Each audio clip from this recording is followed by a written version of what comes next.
the sky above. If you're with me now, show me inside. What's going on, guys? It's Noble here, and today we are doing episode 2 of our season challenge series. The first episode saw us take on Bruno Senna in the Williams for the first 2 races, in which we beat him in both of them, which meant we left the last episode with this screen which showed us a contract offer from Williams.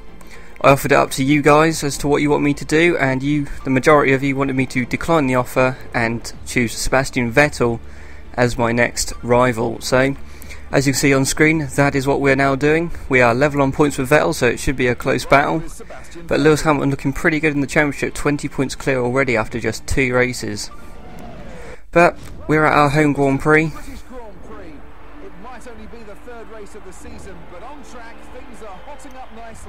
As David Croft there explains, that things are indeed hotting up nicely on the track.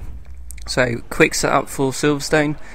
We want to go low downforce, but we know the Caterham struggles quite badly in the corners, so we're going to not go completely to the right, just one off the right, and we'll choose that. Missing out on qualifying again, so we're starting in last. Sebastian Vettel, our rival, is starting in 2nd place, whilst Fernando Alonso takes pole, with the only man being in the 33s. Hamilton starting 3rd, so perhaps a chance here if we got good pace to nick some points off Hamilton for that championship. It's going to be extremely hard to do around this very much downforce demanding track. So a 2-4 wing, we still want to maintain sort of the good downforce. There's no point really putting one front wing on if you're going to run with a 4 rear wing, as it just negates all the advantages that you get from having the high wing angle, as you'll just get understeer with a low front wing and high rear wing. So we're going 2 on the front wing to try and get the car hooked into the corners nicely, so we can actually propel ourselves down the straights, so to speak.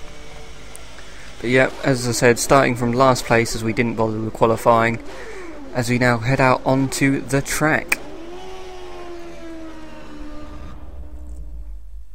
So as you can see, Fernando Alonso's Ferrari on pole.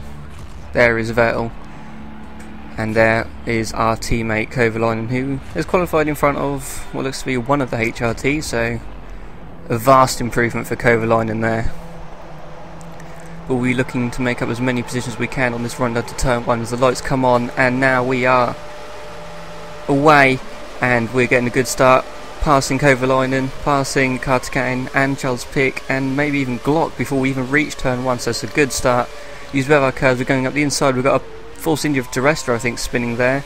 The car off on the runoff on the left, not sure who that was, but we're up to P15 as we now take the outside route to hopefully gain some positions as the cars all sort of bunch up on the inside. We've got Massa all the way down to 11th, struggling once again in the Ferrari as he's getting blocked by Kobayashi, which has really held us up a lot on the apex of that corner. But as we come down this Wellington Straight, I want to say, I think it's that anyway. We are up into P12, we pass Massa, and now looking on the inside of Kobayashi, we're going up the inside, holding it tight to the apex, and getting that move completed as we now enter into 11th place. Coming onto the old pit straight now on the first lap.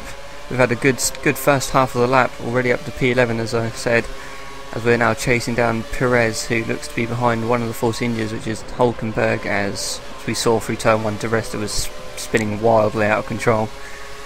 As we now enter this Max and Beckett's complex, we're going to look around the outside of Perez onto the entry, but we can't make that one stick, and we slot him back behind him, looking to maybe get a good run out of this final part of the complex down the hangar straight, using the rest of our curves. But it looks like Perez might have had a bit of curves saved as well, as we're not really making any inroads on him, but he's making good progress onto the back of Hulkenberg, down into Stowe, but he can't make a move on him, and we can't make a move on Perez.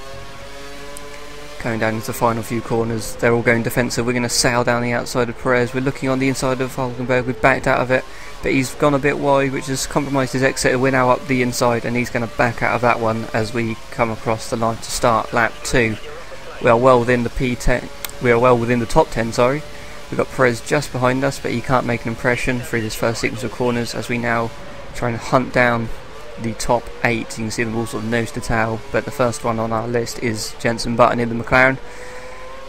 No DRS activated as yet, as it's only lap 2, so we're going to try and utilise this free air that we have to try and get onto the back of Button, try and get within the slipstream range and DRS range for the next lap. see we're purple through the middle sector as you'd expect, but only by 9/10 despite the last lap being on a standing start. But oh well, we'll get over that one as we are now coming onto the old pit straight once more, using a bit more of our KERS as the gap doesn't really seem to be coming down too much. We're going to have to try and hope that they bunch up or hold each other up through the complex section as we get a good run through that corner. Cops, I think it is. As we now swing it left and right and then left and right once more, trying to get the best exits possible, taking a nice wide line into this final part as we utilise all the track and the curb on the exit. Using the rest of our KERS now, and we see we've gained 10 seconds on our last lap apparently, so I don't know what we were all doing on the last lap. I think we all stopped for a tea break or something, as it is Britain. As we come down into the final few corners, just trying to be as late as we can on the brakes to try and get within DRS range of Button, which we've managed to do nicely through that left-hander.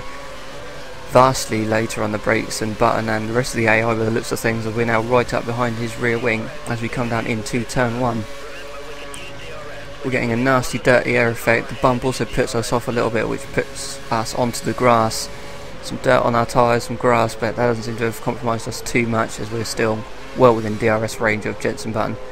So we'll be looking to maybe use that advantage, but of course all the cars ahead of us will have DRS on the leader, who I'm not entirely sure who it is, but as you can see coming down the straight, we're coming up behind Jenson Button. We pull to the right, we're going to have to go around his outside if we want to make this move stick. We're going to chuck the car in, holding it on the outside, and we've made that move, so that's a good move there. Up into P8, as we are now behind our rival, Sebastian Vettel, in his Red Bull.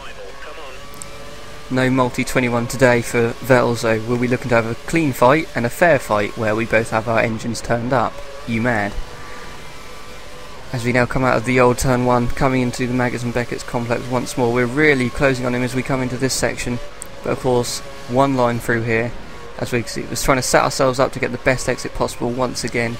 We've got just under half our KERS and we're going to deploy on the exit, and Vettel has absolutely no chance of defending that one. As we are now up into P7, whilst we've been battling with those two, we've lost quite a bit of ground on the top 6, and that guy just ahead of us is Grosjean. But we're now coming down into one of our stronger corners by the looks of things, where we're very good on the brakes, trying to make up as much time as possible to get within that DRS once more. It looks like we've got the 2 Lotuses ahead of us, Raikkonen leading Grosjean, as we are now just half a second behind with Vettel over a second, so we shouldn't have any troubles from people behind us, so we could just focus on looking forward to trying to make up as many positions as we can in these final 2 laps. Closing right up onto the back of Grosjean now through that turn 3, as we now swing left the turn 4, trying to get a good exit, opening up DRS, closing again for the left-hander as we didn't really feel safe following Grosjean. We weren't sure if he was going to start wheeling about and brake checking, as the AI have a tendency to do. But we've managed to survive that one. We've gone up his inside and we've taken 6th place off him, as we now try and focus on Kimi Raikkonen. So coming out of what used to be the final corner on the old layout, using a little bit of KERS, closing up on him. We're not close enough to make a move on his inside. We're going to try and get a good run. As he has Schumacher ahead of him, we've got a pretty decent run, not really gaining too much on him on the run down to this complex, but he's backed out of it, which means we've gone on his left, on the curb. We just slowed us down a little bit. We've got a bit out of control, but we've managed to hold the car as we've made the move stick somehow. We are up into P5 with Michael Schumacher ahead of us in the Mercedes.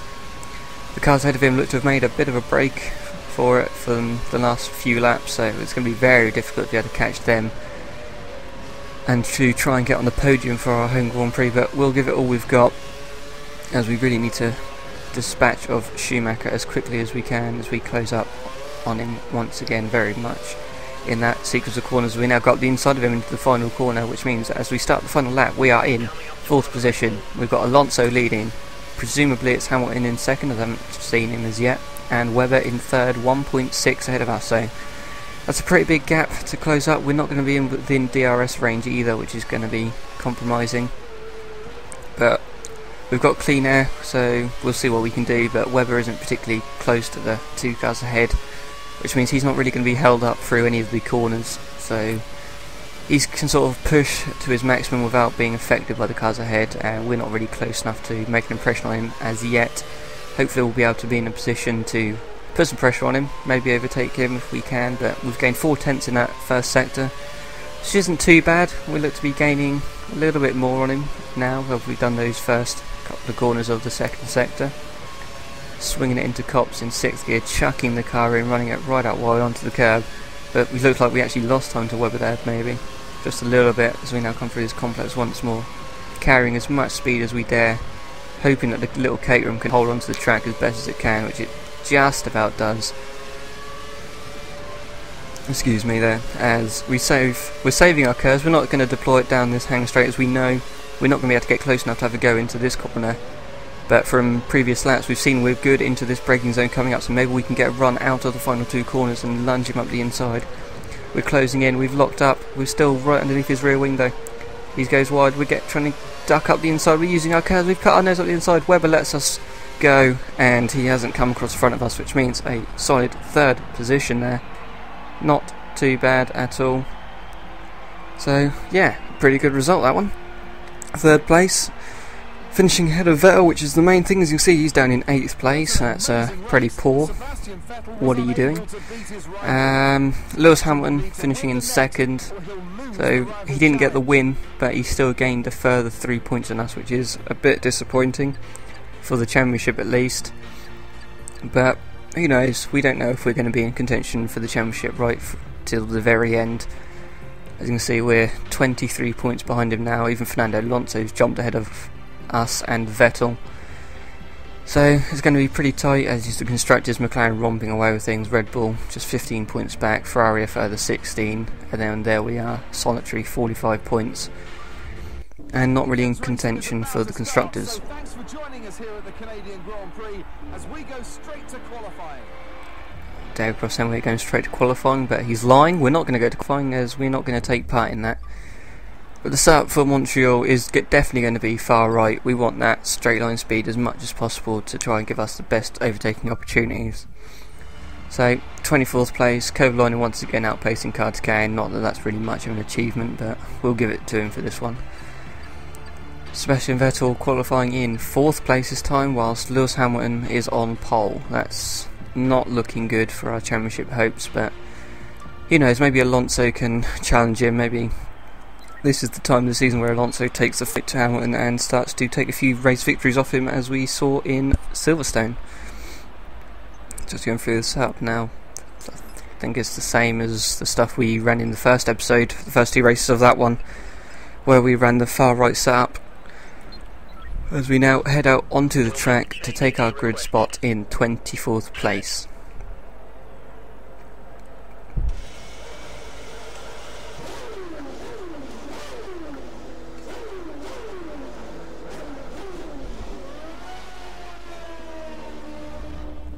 So, for the grid, you see Hamilton on the right there, Alonso on the left, then Webber and Vettel in 3rd and 4th. There's our teammate once again just ahead of us with Karthikeyan on the left. We'll be looking to make up a few places once again into the run down to turn 1, and then maybe through the complex of turn 1 and 2 we'll be able to make up a few more positions as the AI bunch up. But we'll see, as the lights are on and now they're out. So we're away.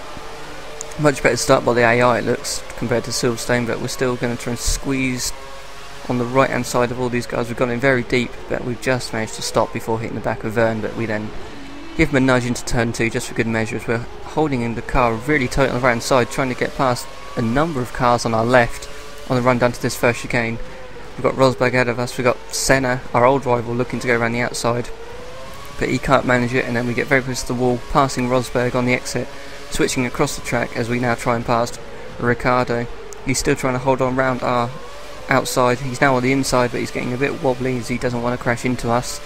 But we've managed to hold it around the outside. A burst of curves looks to have got us that position, and we are up to P14. Maldonado ahead of us, and then it looks like, I can't believe that's going to be Alonso already. That must be Massa surely in 12th. As we've got a little bit, just under half of our curves to use coming out of this hairpin, we're going to try and get the best exit possible. Hopefully Rosberg doesn't dive bomb us, which he hasn't. The cars all sort of getting checked up one another on the exit, which means we've passed Maldonado instantly, and using our curves to get past Felipe Massa as well. Looks like we're just clear of him, as we're now going to try and duck into the slipstream of Michael Schumacher. Coming down into the final chicane, we're going to try and get a good run, trying to avoid the big curves, which we haven't really done there on the exit, which has compromised our exit speed down this pit straight, but we wouldn't have been in a position to make any moves on Schumacher anyway, so it's as you were, closing up massively on the brakes once again, taking a nice wide line into turn 2 to try and get the cut back for turn 3. We're on his right hand side, that gives us the inside for the chicane. We're going to brake just a touch later, he's going to try and hold it around the left hand side, but we're going to say no, get back in behind us, Michael Schumacher. As we now take 11th place. Closing up on Di Resta, who has managed to get round the first lap without spinning or being spun by another AI. As we're using a bit of our curves, he looks to be going sort of defensive. We have a look and then we pull back to the left, but well, okay. So there's Di Resta sort of not really making up his mind on whether he wants to go defensive or take the racing line. So we sort of make the decision for him by putting our car in a position which forces him to the inside, and that gives us the racing line to give us the position. As we are now up into 10th place, Sergio Perez ahead of us. No DRS yet, of course, as it's only lap 2, so we need to, like Silverstone, focus on this next lap, using the clean air as best as we can to get within DRS range for the next lap. Getting a very nice run through that chicane. Closed up a little bit on the back of Perez. It's not looking too promising at the moment for a race win. Perhaps a podium at this rate. You see the cars all sort of fairly bunched up, but it's very hard to actually make an overtaking manoeuvre without costing yourself a lot of time. But we're going to get Perez with a similar move to what we done on Schumacher last lap, as we get very close to the wall on the exit there, but we just managed to keep the car off as we dispatch one Sauber, and we're instantly onto the back of the other one, which is Kobayashi. We're going to use Kurz coming out of this corner. We're going to use Kurz. Kobayashi is going defensive. We're going to pull out, go around the outside, try and outbrake him, which we do quite nicely. Kobayashi again braking, similar to last episode, 150,000 metres before the corner, which gives us a position without too much trouble. As we now find ourselves in 8th place and well within DRS range of Grosjean, and just ahead of him is our rival Sebastian Vettel. So let's see if we can make any impression on Grosjean down into the final chicane, but it's not looking likely, as the Caterham's top speed is less than worldy, let's just put it that way. Far less than worldy, actually. But as you can see, Button and Grosjean sort of don't know what they're doing. Grosjean going around the outside of Button and then hopping over the curb, which in turn holds up Button on the exit, which means we're now right up behind him as we both repass Grosjean out of the final chicane, as we then brake a lot later than Button round his outside and make the move stick into P6. Looks like the top 5 are actually nose to tail here, so maybe maybe this could be our first victory of the season, depending on how well we can clear these cars ahead of us. But of course, as we're now moving up towards the top of the field, it's going to be a lot harder to make these overtakes, I'd imagine. As you can see, we're now right up behind Vettel. Are we going to be able to spring the same sort of move as we have done on the last couple of laps? Vettel going defensive, we're going to go to his left hand side again, and once more we're going to brake a lot later, get the move done around the first part of the chicane, and we are up into 5th place behind Kimi Räikkönen. So once more within DRS range, we've got a lot of curves saved, taking a nice line through there to get the best exit possible. Using just a little bit of curves. We know that we haven't got a good straight line speed, so what we're going to try and do is we're going to use DRS to keep relatively close to the back of Räikkönen, hope that they compromise each other's run through this final chicane, and then we'll try and get the best run possible, as Räikkönen is very slow into that chicane, but we still get a very good run. Using the rest of our curves now just like we planned, and as Räikkönen goes defensive, we pick up the slipstream from Webber, and that moves us up into P4 for this final lap, as we brake too late and hit the back of Webber, but that hasn't really affected either of us too much, as the victory is in sight. We've got Webber in front of us, we're using our curves, he's left us just a car width, which we've taken, and we've now got Alonso parking a bus on the apex of that chicane. I have no idea what he's doing, but I'll tell you what he has done, he's let Hamilton get a massive advantage for this last sort of 2/3 of the lap. We put on the dive bomb move on Alonso there, but we're going to be lucky to even be within DRS range of Hamilton, so Alonso returning a favour to Hamilton after all the kind words that Hamilton seems to have to say about Alonso in the media these days. And so by him parking it on the apex of that first chicane, it's really compromised us, as we're now having to use up all our curves coming out of this chicane to try and get within DRS range. You can see just 9/10. So that was pretty vital that we did use up our curves to get within DRS range, which I hope we have actually got, and this game isn't going to troll us. And we do get DRS, but you can see the no curves has really compromised our exit speed, which means we're going to have to absolutely fling the car through the final chicane, Hope that Hamilton has a bad run. As we chucked the car in, we've gone a bit wide on the entry and we've jumped over the curb.